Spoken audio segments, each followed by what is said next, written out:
Yeah. Good afternoon, everyone. So, as the great Lama Tsongkhapa has said in the beginning of the three principal aspects of the path, I will explain as well as I can the three main aspects of the path that are that consolidate all the teachings, the main point of the treatises of the Buddha. So we know that Buddha Shakyamuni has given very extensive teachings, and of those 84,000 bundles of teachings during the three turnings of the wheel of Dharma. The first turning of the wheel of Dharma was about the Four Noble Truths in Varanasi. The second turning of the wheel of Dharma in Rajgir, about the Prajna Paramita, the perfection of wisdoms, and the third turning of the wheel of Dharma, which was the lack of signs, the lack of characteristics.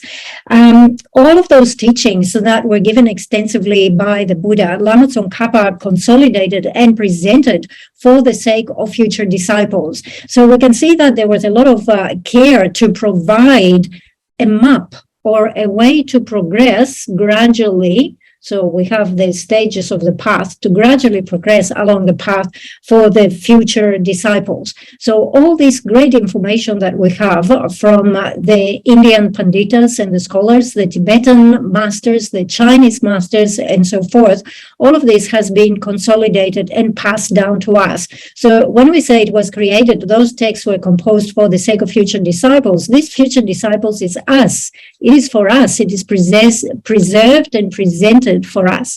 You can go according to the most extensive explanation in Lam Rim. You can go into a shorter explanation. You can go even shorter. You can find the presentation of the three principal aspects of the path. Even though we might not be direct disciples of the Buddha died more than 2,000 years ago. We might not be direct disciples of those great Indian masters or the Chinese masters or the Tibetan masters. Nevertheless, we are indirect disciples. And therefore, it's important that you contemplate how fortunate we are that we have this opportunity to listen to contemplate and meditate on all this instruction. Okay, so Geshe was saying that as we are progressing with the presentation, if a question or something is unclear and so forth comes into your mind, please note it down so that when we come into the question and answer section, you will have it noted and you will not forget. Also, Geshe was saying, I told you from the first class, I don't want you to see me as your guru, as your spiritual guide, but just as a teacher, the teacher that you have in the class. It is quite possible that during the presentation, Geshe might forget something. Sometimes when we have a list of 5, he might only give 4, or the order of presentation might get a little bit disturbed and so forth. So those things might happen. And if you notice something like this, that something's out of order, or something is missing, please feel free to interrupt Geshe and say, oh, what about this? Or have we covered that? And so forth, right? So Geshe was saying, you need to understand the guru, to establish like a guru-disciple relationship is something that takes many years of examining each other. So we have not established this type of relationship amongst us, but we are like, you are students in my class, I'm the teacher of the class. So we have that freedom to directly speak, ask questions, communicate with each other. Okay. One second, I'm going to get my text of three principal aspects of the path because I'm holding you. Okay. All right. So, no, I want to give you the exact word. In the three principal aspects of the path, it says, Lama Tsongkhapa says, I shall explain here to the best of my ability the essential points of all the scriptures of the Conqueror, the path acclaimed by all excellent bodhisattvas, the gateway of fortunate ones aspiring to liberation. The first of those lines, the essential points of all the scriptures of the Conquerors, refers to renunciation. The second line, the path acclaimed by excellent bodhisattvas, refers to bodhicitta. And the gateway of fortunate ones aspiring to liberation is the one that refers to correct view. So these are the three things, the three principal aspects of the path that are extremely important for us. we must familiarize our mind with those things, and we must listen, reflect, meditate, and take them on as a practice. And this has to be a daily practice. So we have to train our minds in those three aspects of the path, like from every angle, from every direction. And therefore, it will be excellent to do this through engaging Lam Rim Chenmo, because we have a very extensive presentation there. Beginning with the first one, which is renunciation. Renunciation is extremely important. It's like the beginning. Anything you might want to achieve, actually, you need to have renunciation. If you want to reach the state of Buddhahood, you need to have renunciation. If you want to train in the great path of the path of the individual of the great scope, you need to have renunciation. If you want to train in the path shared with the individual of the middle scope, you need to have renunciation. If you want to reach the state of a hearer or a solitary realizer arhat, you need to have renunciation. So when we talk about renunciation, right, we're talking about this wish to be free from suffering. For a moment, forget about other sentient beings. It is basically, renunciation is focusing on yourself. And you say, come what may, I must certainly abandon samsara, because as long as I remain within samsara, I will experience suffering. And therefore, the important thing here with renunciation, the training of renunciation, is to get you to the point where you completely you're not fascinated at all, so you reverse your fascination with samsaric luxuries. Okay, so an example that we can give here is, let's say that you ate a particular dish, okay, and you became ill after eating it, and then you develop that aversion for that food, and you say, oh, I'm never eating that thing again, like never. You have associated it with illness, with suffering. So it should be the same type of aversion towards the samsaric existence. That's what renunciation is about. So we talk about samsara and samsaric suffering. Samsaric suffering is all around us. Like, this is our environment. We inhabit or we live, we exist within samsaric suffering. We are surrounded by this, and this is our constant experience. Although at times we might experience some respite from that. So let's say a little bit of happiness comes, or let's say you were sick, but you took some medicine and your situation improved a little bit. There is some respite. But actually, this situation, the constant situation, is a situation of suffering. And if we stop and think about it, we will recognize this. We are we have established a body that is described as the aggregate of suffering. So our very body is the aggregate of suffering. It means that due to this body that we have established, we will experience a lot of different types of suffering. From our side, we are attached to the luxuries or the good things in samsara.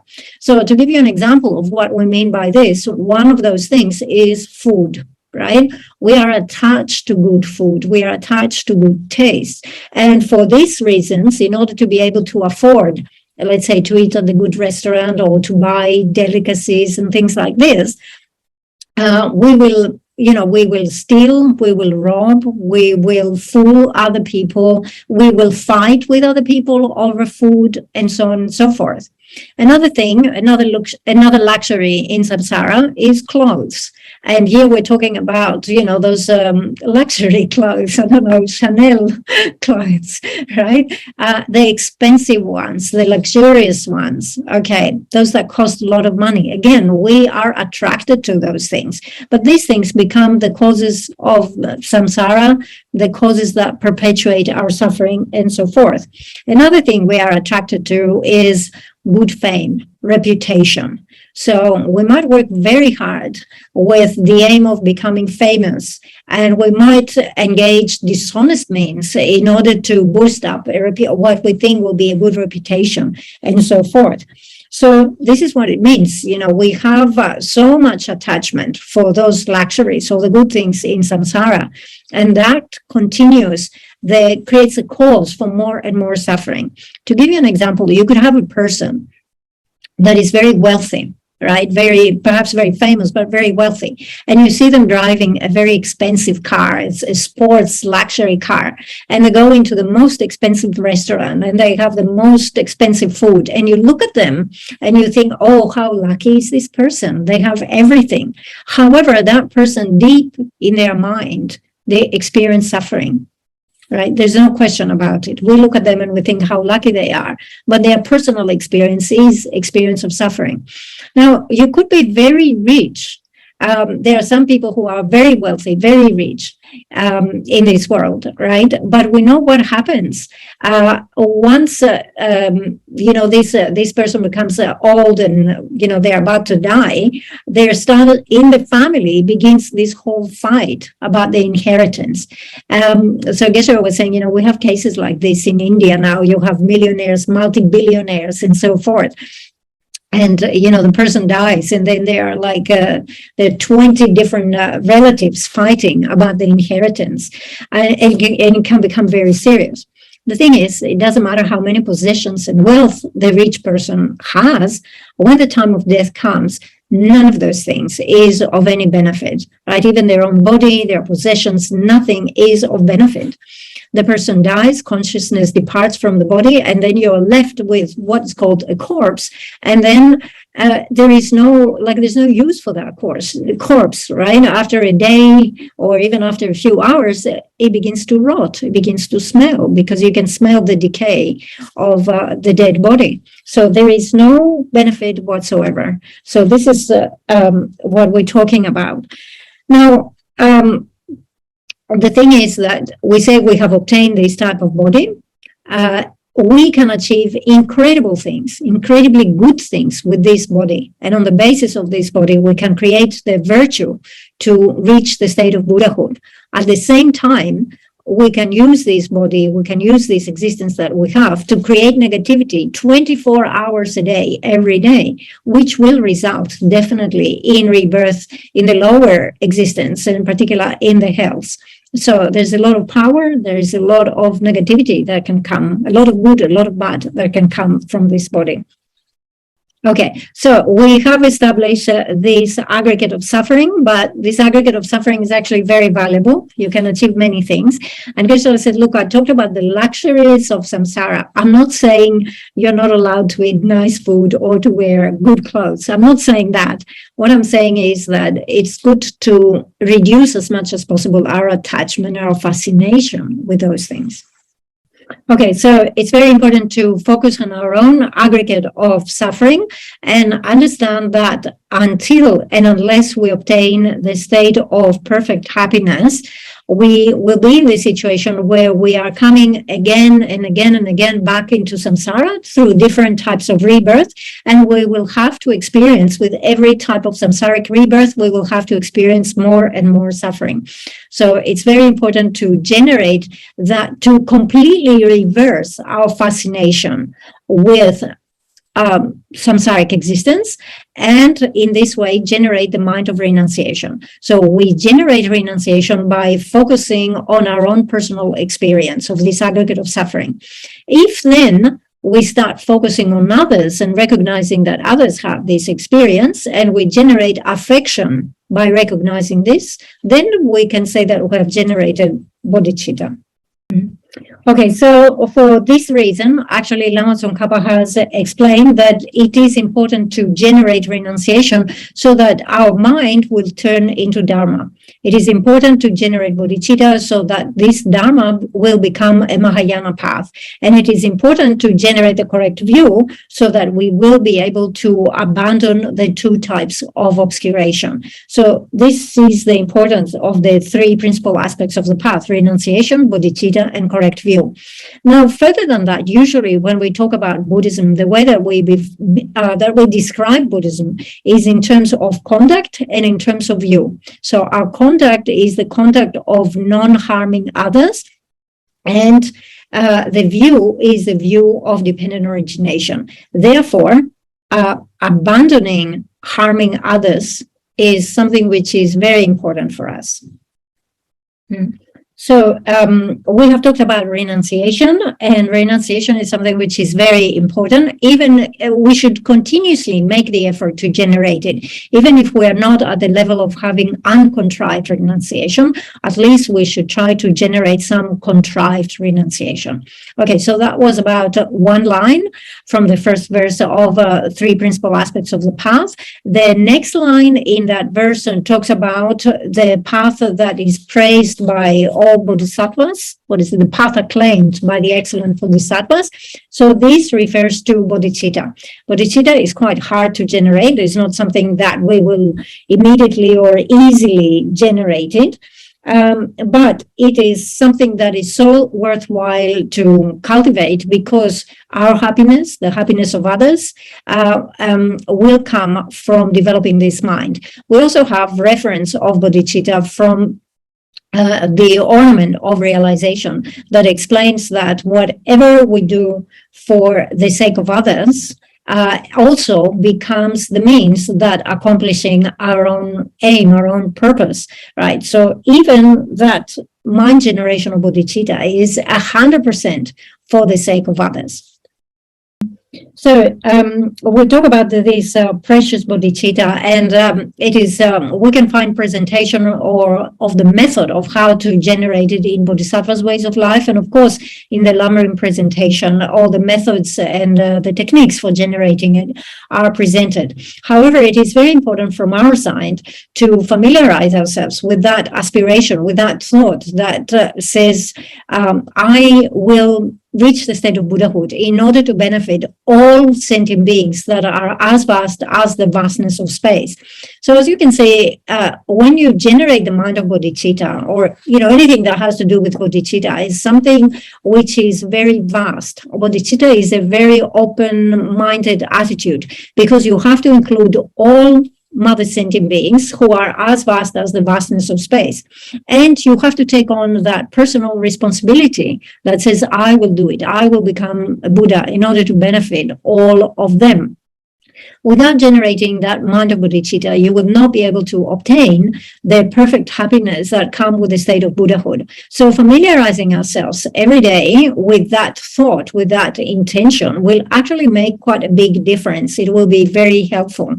You see, hearers and solitary realizers have abandoned the suffering of samsara. However, they have not obtained the state of freedom, that the cessation, that is the complete abandonment from the two types of obscuration.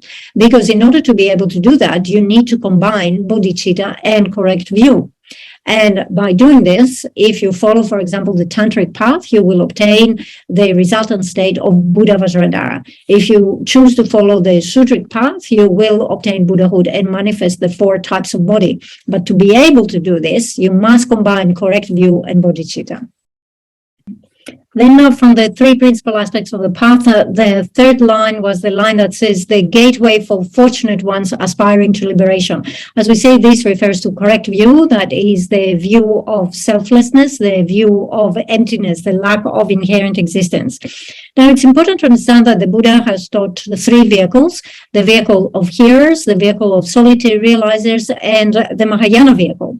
The practitioners of the first two vehicles, which are Hinayana practitioners, the hearers and the solitary realizers, of course, they have realization of emptiness, but their mind is not influenced by great compassion and bodhicitta. It is only the practitioners of the Mahayana who are influenced by bodhicitta, and therefore they're the ones who are able to reach the state of omniscience by progressing along the 5 paths and the 10th grounds and obtain the complete omniscience of the Buddha. So then the question is, why did the Buddha teach three vehicles? If we can see that it's only really the third vehicle that obtains the ultimate result, why did the Buddha teach three? The Buddha taught three vehicles because he was an exceptionally skillful teacher, and he taught according to the needs and predispositions of different individuals. So, for example, if you have to go for a very long distance, if you have to travel a very long distance, if if you hear that from the beginning, you might be discouraged. In order so that you will not be discouraged, the Buddha said, all you have to do is to go up to this certain distance. So here what is he saying? He's saying you can abandon the suffering, you can abandon cyclic existence, so you can reach the state of a hero arhat.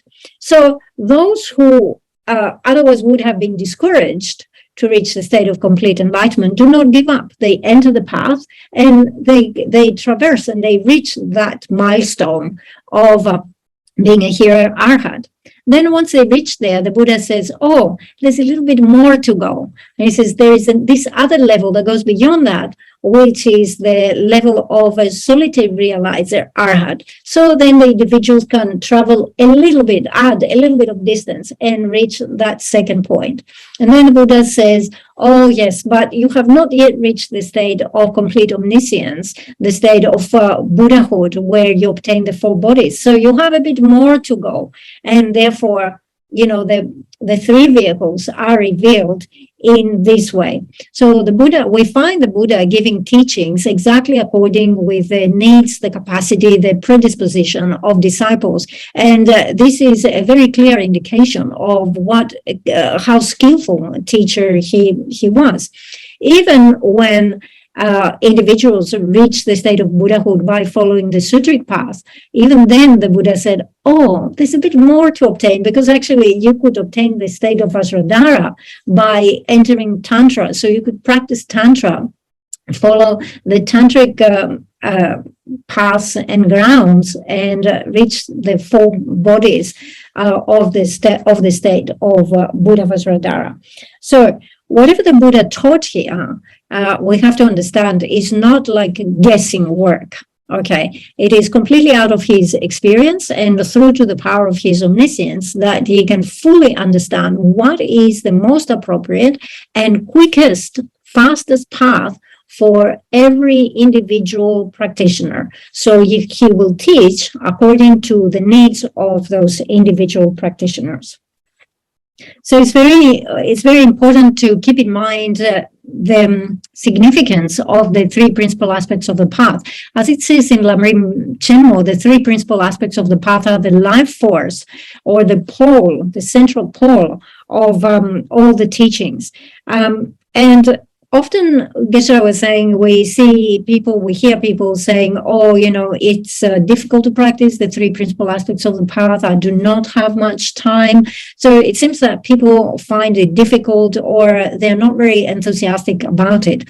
And then there comes an opportunity where there is an initiation or a tantric blessing, and people are flocking with great interest and enthusiasm to receive this. So there seems to be some great enthusiasm to receive the blessing of Tantra, but there doesn't seem to be equal enthusiasm for practicing the three principal aspects of the path. But the thing is, the three principal aspects of the path are the basis, are the foundation for engaging the tantric vehicle. And if we look at the example of Master Atisha, when Master Atisha went to Tibet, he went to Tibet to benefit sentient beings. He went for the benefit of sentient beings. When he arrived in Tibet, of course, there were many who asked him for initiations. And since he was there to benefit sentient beings, he gave initiations. However, if you see, the request that was made by the king was the request to give whatever will be the most beneficial. And for that, Master Atisha gave the lamp to the path. And one day, actually all his Lam Rim teachings, all the lineage of the Lam Rim teachings, he passed on to direct disciple, the closest disciple, Je Tsongkhapa. And one day, Je Tsongkhapa said, "You keep giving initiations to other people, but you only give Lam Rim to me. Why don't you give me any initiations?" And he said, "Well, these other people are not really my disciples. I give them what they request me to give, but you are my true follower, you're my true disciple, and therefore I give you what is the most important, which is those stages of the path." So if the message that we take out of this example of Master Atisha is that actually the three principal aspects of the path are the most important things. Although we might have this fascination with Tantra, the important thing, the most important, is the three principal aspects of the path. So, as you can see here, it's you must have heard His Holiness the Dalai Lama make this comment also, where he said, usually before the initiation, there is 1 day or 2 days of general teaching. So he says, when I'm giving the teachings, the preliminary teachings, there are a lot of empty seats in the audience, and the people who are here, they show the aspect of being bored. People are falling asleep, and so forth. It is as if they are not really interested in the preliminary teachings that I give. And then when the actual initiation starts, it's like a stampede. Everybody comes. Everybody is like very willing to participate, to take part. And they all want to receive, the water from the vase and the blessing and so forth. And His Holiness says, how many times have we heard it, that the Buddha does not remove negativities by washing them away with water, right? So is that, why are you fighting over to receive, the vase of the initiation, and you don't pay enough attention at the teachings of the preliminaries? Again, having said that, it doesn't mean that if you receive an initiation, there is no blessing. The initiation comes with a lot of commitments. So once you receive the initiation, you will have to maintain very stable faith. You will have all these commitments that come in the relationship between the tantric guru and the disciple. You will have daily practices and recitation to do, and so forth. So definitely there is blessings and there are benefits that come from that. However, we cannot overlook the importance of the Lam Rim. So Geshe was saying it's just so good that from the beginning, the class here, the main class has been the Lam Rim. And we will continue with the Lam Rim because we are fortunate disciples to be disciples or practitioners of the Lam Rim, right? So if you do a practice of the Lam Rim, there is not one aspect of this presentation that you say, what, I don't need this. I will reach the state of Buddhahood, but this method is not relevant to me. I can exclude it, I can skip it, and so forth. There's not one element that is irrelevant. Everything is something that you need.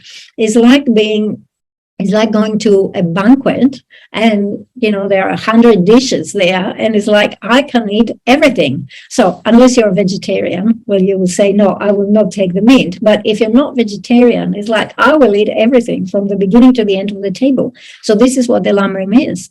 On my journey to reaching the state of Vajradhara, I need everything. Everything is presented here, and I read all of those.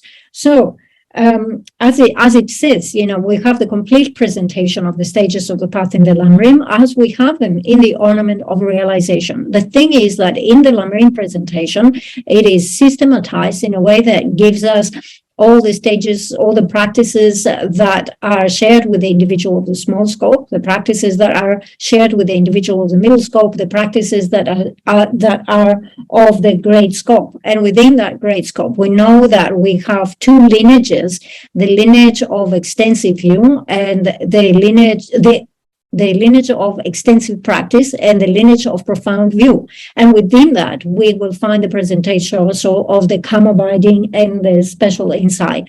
So it's very important to understand that all of this is included. We need all of this, and therefore this is a main practice. Sometimes you hear people who say, oh, I don't need the Lam Rim, but I will just, go into the practices of calm abiding. I mean, how disjointed is that, isn't it? So Geshe says, anyway, from my side, I want to teach this Lam Rim class with pure motivation. And I hope that through my teachings, we can all place stable imprints of these entire stages of the path. So also within the Lam Rim, we can find all the Logon, the mind training practices, and every single practice that we will need from today onwards until we reach the state of full enlightenment in this life. Like every practice that you need is there in the Lam Rim. Now, since we have mentioned the Logon, it's very interesting. These days, you find books on Logon, on mind training. So it's very important to understand that this is actually instruction that is found in the Lam Rim, but it has been carved out of the Lam Rim and is presented as a separate book. However, this is just the instruction that Buddha Shakyamuni gave in his original extensive presentation. of the 84,000 bundles, and then it was passed in the ornament. From there, it was passed into Lam Rim Chenmo, the extensive presentation, and from there it was passed into shorter text. So texts such as, for example, the 8 verses of mind training, these are things that all of them exist within the Lam Rim. Actually, if you find a mind training, a Logon text that is not taken out of the Lam Rim, Geshe says, I would have my doubts that this is a good Logon text. It has to be part of the Lam Rim. If it's not taken out of the Lam Rim, maybe it's not the best mind training.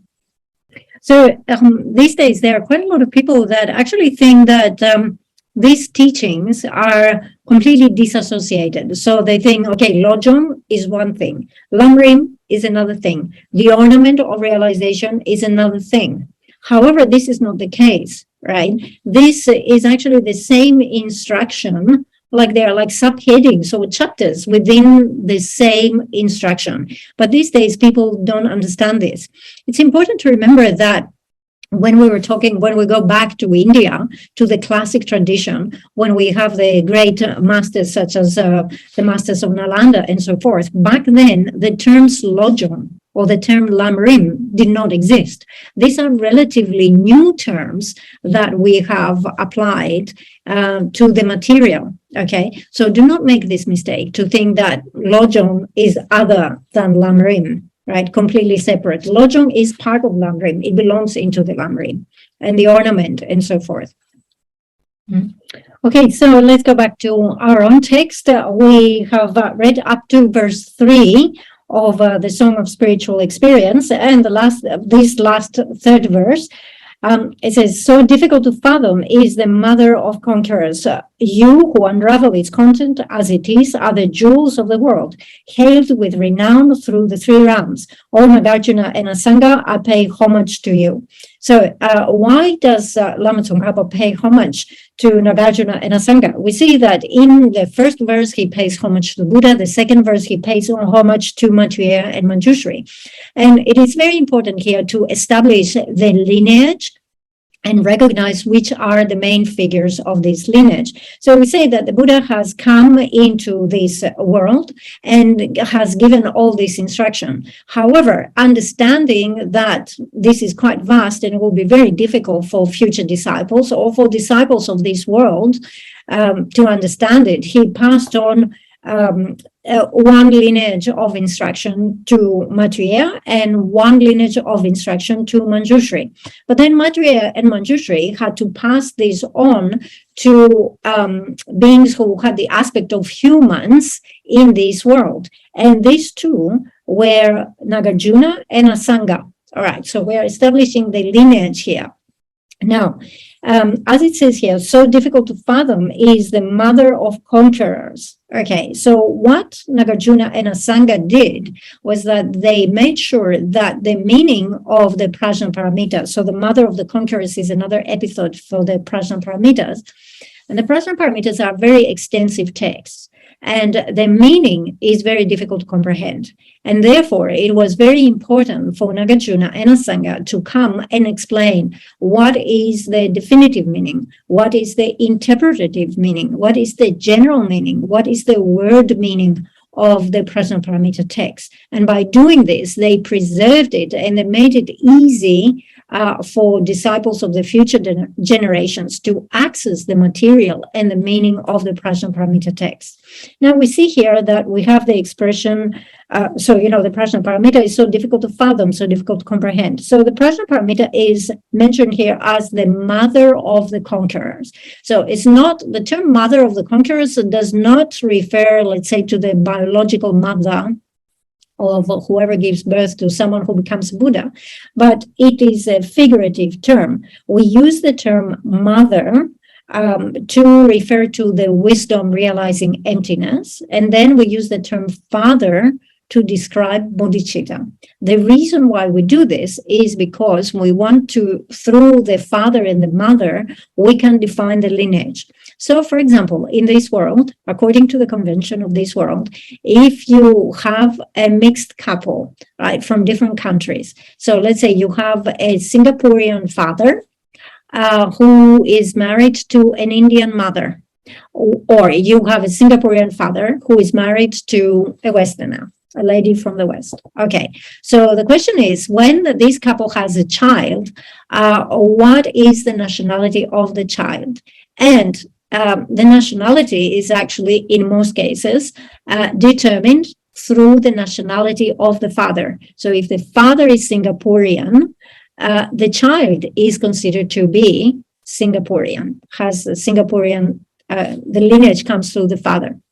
Okay, so why do we say that the lineage is actually defined by the father and not by the mother? Because actually the wisdom realizing emptiness is not specific. The wisdom realizing emptiness is common. Hearers have wisdom realizing emptiness. Solitary realizers have wisdom realizing emptiness. Bodhisattvas have wisdom realizing emptiness. And therefore, the wisdom realizing emptiness becomes the cause for obtaining the state of an arhat as a hearer, the state of an arhat as a solitary realizer, and the state of an omniscient Buddha in the Mahayana. Therefore, it's not a specific cause, but it's a general cause. However, if you have bodhicitta, this is a very specific cause, and this is very clearly puts you into the Mahayana lineage. Okay, so this is why we have this expression, the mother of the conquerors, and which is very difficult to understand. Okay, so it says, you who unravel its content as it is are the jewels of the world. You're the jewels of the world. You are so precious because you have done this very difficult task. If we have left the prajna paramitas as they were, because they are so difficult to engage, they are so difficult to comprehend, future disciples would just not engage the prajna paramitas. But you did this very difficult task of very clearly explaining this is the definitive meaning, this is the interpretative meaning, and they passed on that information that is easy for us to access, right? They pass it right here into our hand as instruction that is easy to comprehend, and therefore you're like a jewel in this world. So he's referring to the work of Nagarjuna and Asanga, and it says you are hailed with renown throughout the three realms. So by doing this work, taking on this responsibility, you are famous in the three worlds. So the three worlds here are understood under the earth, on the earth, and above the earth. So it says, "Oh, Nagarjuna and Asanga, I pay homage to you." Okay, so this terminology of the father and the mother that we apply to the wisdom realizing emptiness and bodhicitta is something that we find in the great classical texts, and they give this example of the marriage between people of the different lineages and how you determine the child of that lineage. Okay, so remember that thing about bodhicitta. Bodhicitta is not found in everyone. You cannot find bodhicitta in the continuum of someone who is a hearer. You do not find bodhicitta in the continuum, meaning the mind stream, of someone who is a solitary realizer. You can only find bodhicitta in the mind stream of someone who is a Mahayana practitioner. Whilst the realization of emptiness, wisdom realizing emptiness, can be found everywhere in all three lineages. So with this fourth verse, it says, excellently stemming from these two great trailblazers are the two paths of profound view and vast practice, the custodian of this treasury of instructions, preserving all key points of these paths without error, O Dipankara Atisha, I pay homage to you. So in the third verse, he's paying homage to Nagarjuna and Asanga, and in the fourth verse, he's paying now homage to Master Atisha. So we know that Master Atisha, again, was born as a prince in the royal family. He left the royal family. He practiced extremely hard. He became ordained. He entered the Vikramalashila monastery. And from there, he was invited to go to Tibet. His main activity that we are so much in debt to him for that is that he composed the Lamp to the Path. So that first text, the Lamp to the Path, is so important. All the traditions, so the Gelug tradition, the Sakya, the Nima, the Kagyu tradition, they have great commentaries composed. They are all commentaries to the Lamp to the Path, but they are given different names. So, for example, in the Gelug, we have the great commentary of the stages of the path. It's a commentary to the Lamp to the Path. The Sakya have the Lam Dre, and so on and so forth. Different names, they refer to the same thing. So we know that all our material comes back into that initial text of the Lamp of the Path composed by Master Atisha. But again, the lineage of this material came all the way down from the Buddha. So it mentions here the two great trailblazers. So the trailblazers are Nagarjuna and Asanga. So obviously here we are discussing Indian Panditas, Indian great scholars.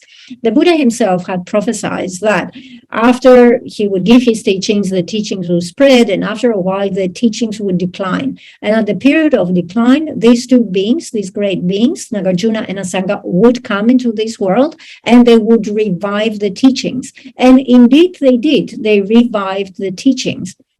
Now, from that point onwards, so it says, it talks about the two great trailblazers who revived the teachings. From them, we have the two paths of profound view and vast practice. So it's important to understand that Master Atisha had actually received all the lineages. He received the lineage of profound view, he received the lineage of great practice, and he received the lineage of profound blessings. So he's someone who received and combined all three lineages. So the other important issue to keep in mind is that we have an uninterrupted continuum of passing on the instructions all the way from Buddha Shakyamuni down to Master Atisha. So, as we say, Buddha Shakyamuni passed on the lineage of profound view to Manjushri and the lineage of extensive deeds to Maitreya. Maitreya passed on the lineage of extensive deeds into Asanga. So we have the words of the ornaments and the 5 texts that were written down by Master Asanga. Then from Asanga, the teachings passed on down to, we have a lineage that goes down to Master Shantideva, and from Master Shantideva, they go down to Serlimpa, and from Serlimpa, they were passed into Atisha. So these are the uninterrupted lineage of extensive deeds, so all the practices of how to generate great compassion and bodhicitta are in there.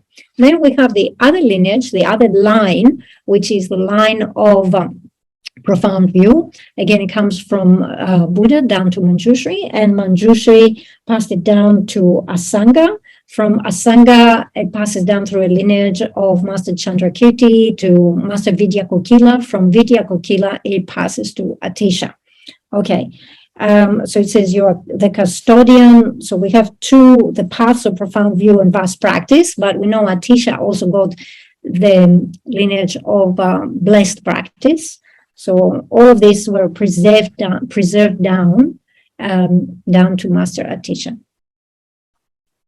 So, all right, so this was our presentation for today. So just to recap all this, and this can help you also if you want to perform some quick revising meditation when you go home. So what was it, the class today about? It was all about the 3 principal aspects of the path.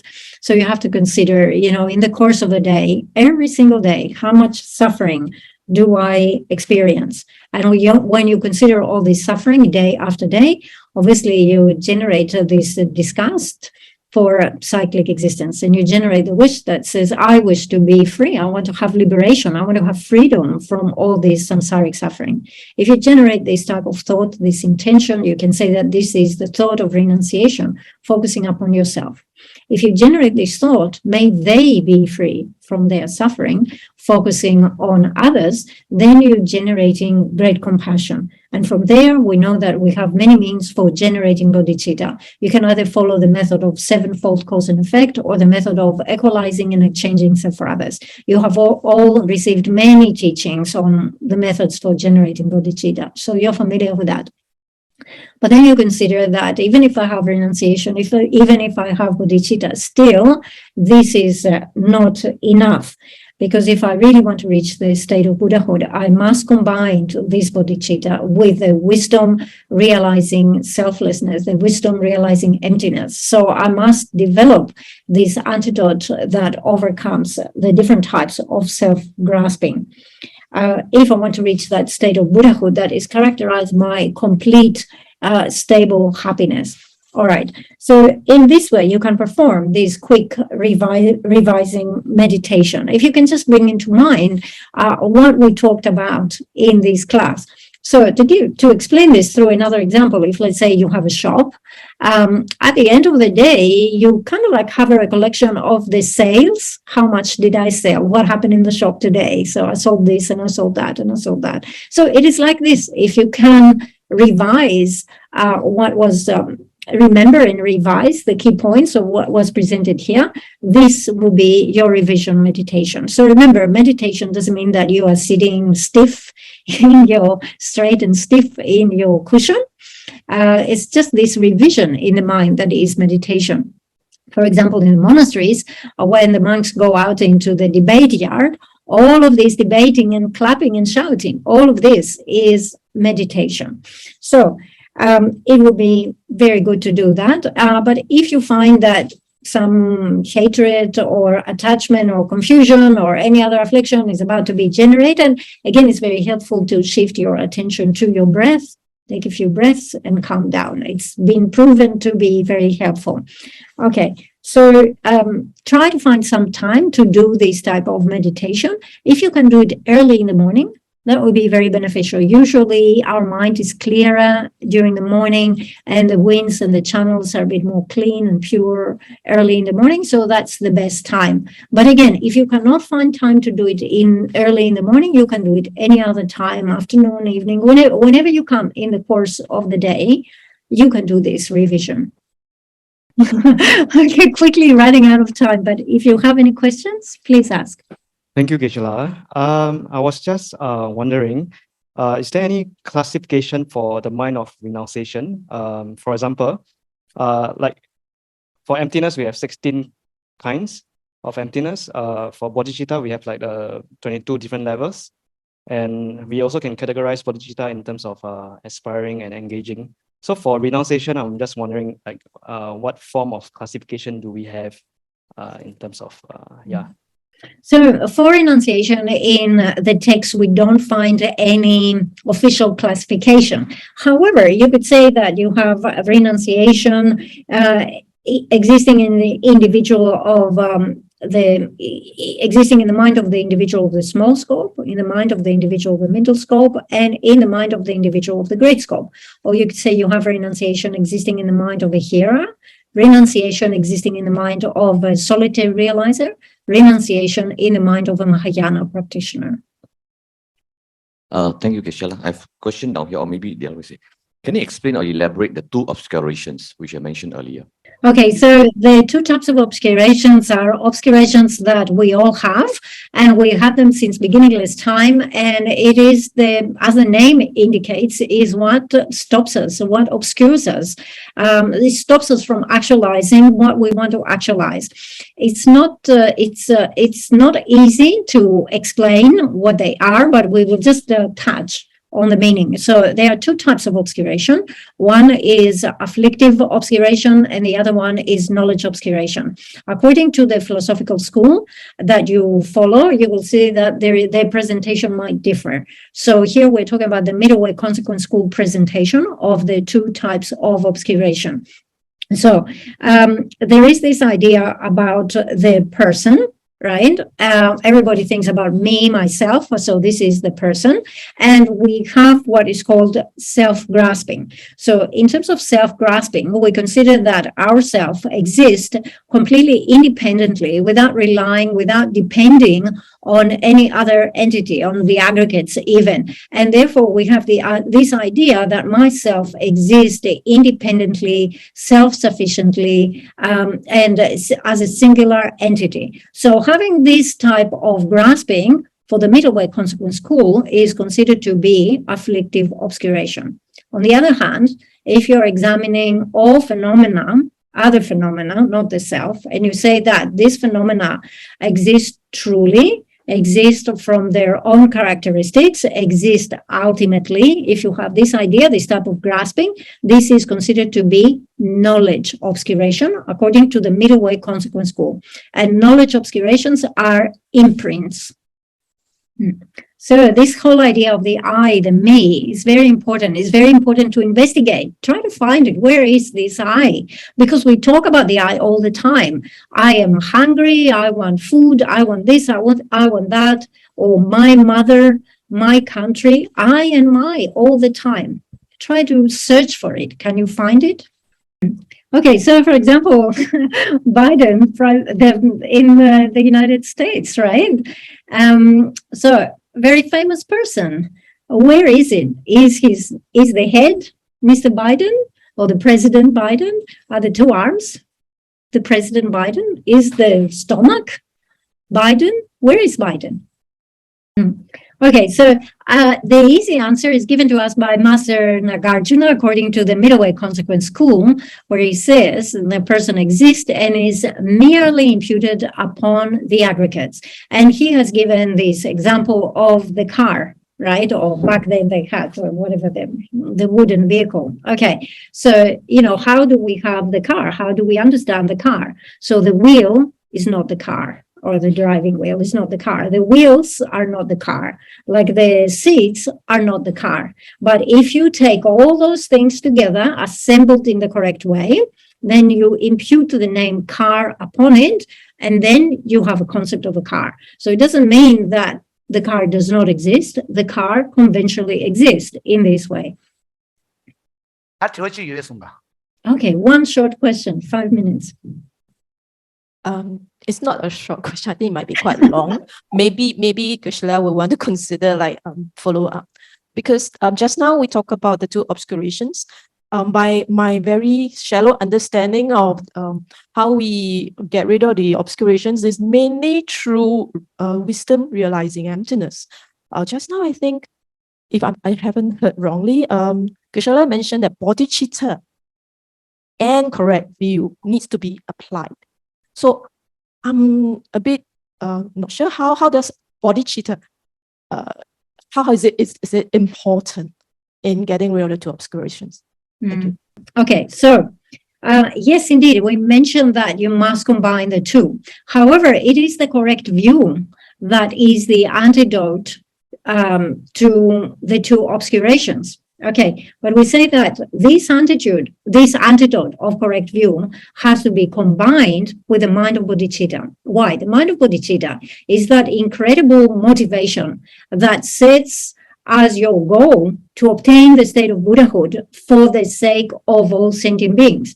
When you combine these two things together, you can abandon the two obscurations. Otherwise, we see that, for example, hearers and solitary realizers, they have the correct view. They have realization of emptiness, but they're not able to abandon the two obscurations. Why? Because their mind is not influenced by bodhicitta. So we're not saying that bodhicitta itself is the antidote. The antidote is correct view, realization of emptiness. But you must combine it with bodhicitta.